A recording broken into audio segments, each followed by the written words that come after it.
Hi, this is Kath. Welcome to Psalm 98, a short but powerful psalm. So let's start with looking at a verse and praying first. So we're going to look at Psalm 119, verse 112. My heart is set on keeping your decrees to the very end.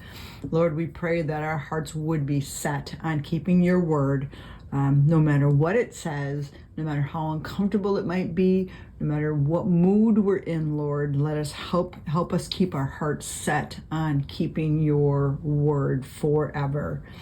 Amen. So let's look at Psalm 98. And it says this: sing to the Lord a new song, for he has done marvelous things. His right hand and his holy arm have worked salvation for him. The Lord has made his salvation known and revealed his righteousness to the nations. He has remembered his love and his faithfulness to Israel. All the ends of the earth have seen the salvation of our God. Shout for joy to the Lord, all the earth. Burst into jubilant song with music. Make music to the Lord with the harp and the sound of singing, with trumpets and the blast of the ram's horn. Shout for joy before the Lord, the King. Let the sea resound and everything in it, the world and all who live in it. Let the rivers clap their hands. Let the mountains sing together for joy. Let them sing before the Lord, for he comes to judge the earth. He will judge the world in righteousness and the peoples with equity. Now this psalm sounds very similar to Psalm 97. It is, again, what we call an enthronement psalm, and we have had several enthronement psalms in a row here. And an enthronement psalm is a psalm basically that has this theme of declaring God as the supreme creator, king, and judge. And there's a call on nature and humans to give praise.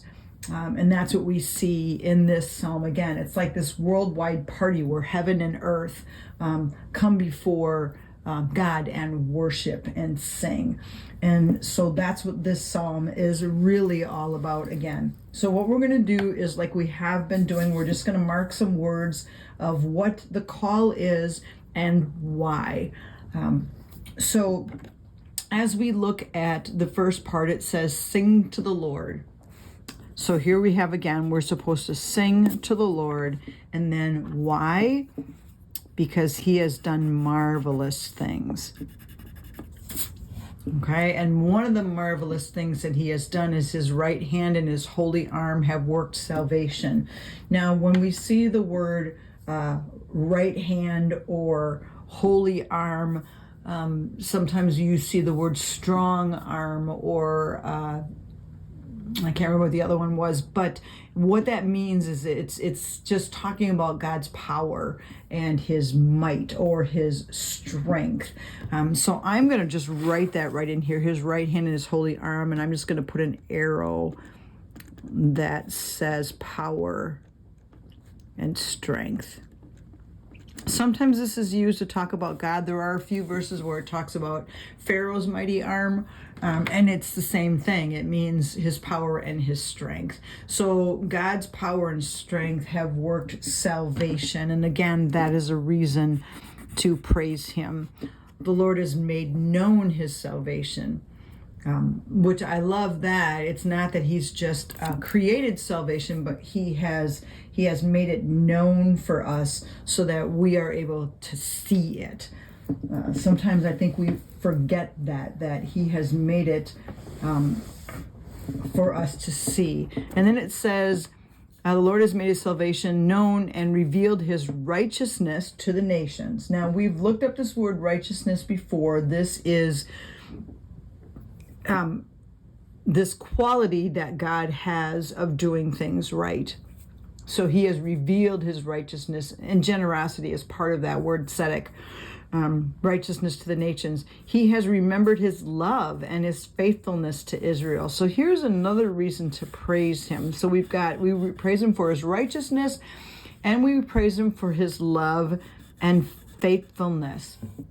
And this word love here is that word hesed, which we have seen many times in the Psalms too. That's that covenantal love that God has when he invites you in and you become part of his family. It's like this duty now that he has to love you and to take care of you. And that's what that is. He remembered his love and faithfulness to Israel. And all the ends of the earth have seen the salvation of God. I love that. Again, everyone has seen the salvation of the earth. Sometimes I think we forget that when we see people living evil and we see people not living godly, we think they just don't know, but they have seen God's salvation. Oftentimes they're just rejecting what they know. So it says here, the ends of the earth have seen the salvation of our God. And I think too, what he's talking about here is his culture at that time, the pagan nations that were watching the people of Israel who were following God, they all see the power of Israel's God. That's really what he's talking about there. Okay, and then shout for joy to the Lord, all the earth. And now it changes to this call to worship, not just us, but all the earth. It's everyone. It's saying shout for joy to the Lord. Not just sing, but shout. So let's highlight that. We highlighted sing up here, but now it's saying shout. And again, that's that question of how often do I shout for joy?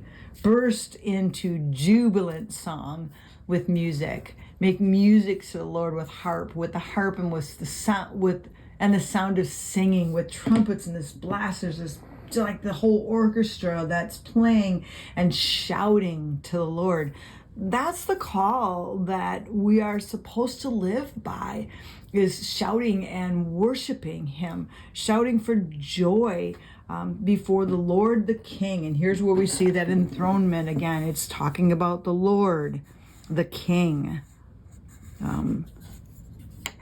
And then it calls out to creation. Let the sea resound and everything in it.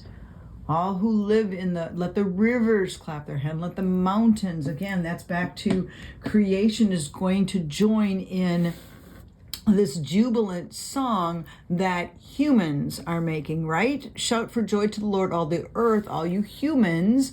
And now creation is going to join you. The seas are going to resound. The rivers clap. The mountains sing for joy.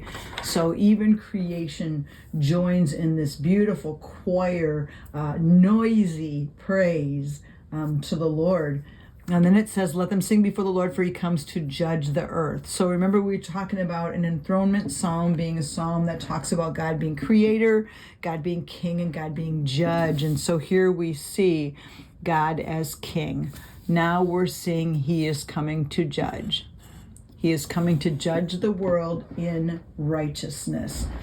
So we celebrate that. This again is that mishpat, judge. So mishpat being that restorative justice, that God is going to come and he is going to make all things right, because he is going to do what's right with generosity. He is going to judge people with equity, which is with fairness. And that is the God that we serve. So the question is, how much do we trust this God? How much do we worship this God? Do we celebrate? Do we sing? Do we dance? Are we rejoicing over the judgment of God? The fact that God sees what is right and will make things right and will judge what is right. Do we celebrate that? Do we dance that? Because that's what this psalm is really all about. Do we worship and sing and shout this God that has done marvelous things? When you look at that word marvelous, it means extraordinary things. God showing his power, surpassing the ordinary. That's the things that God has done. And I think sometimes we forget that in the middle of our stress and the things that go on in our world, and the sorrow and the just the heartaches of this world, we forget sometimes that God has done marvelous things, and that God has worked salvation for us, and that He is revealing His righteousness. So, and He's remembering His love and faithfulness to us. So just a really great call to remember who God is and how He works. So Lord, we just thank You for the God that You are. I pray that You would help us to be a people that will choose to sing before You, that will choose to shout before You, that will walk in joy because of who You are. Let us be a people that don't just praise You on Sunday morning when we're in a church building, but that our whole life will be one of worship, Lord, that our whole life will be one of rejoicing, even in the midst of whatever that it is that we're walking through. Thank You for the God that You are. We worship You as King. We worship You as Creator, and we worship You as Judge. Amen.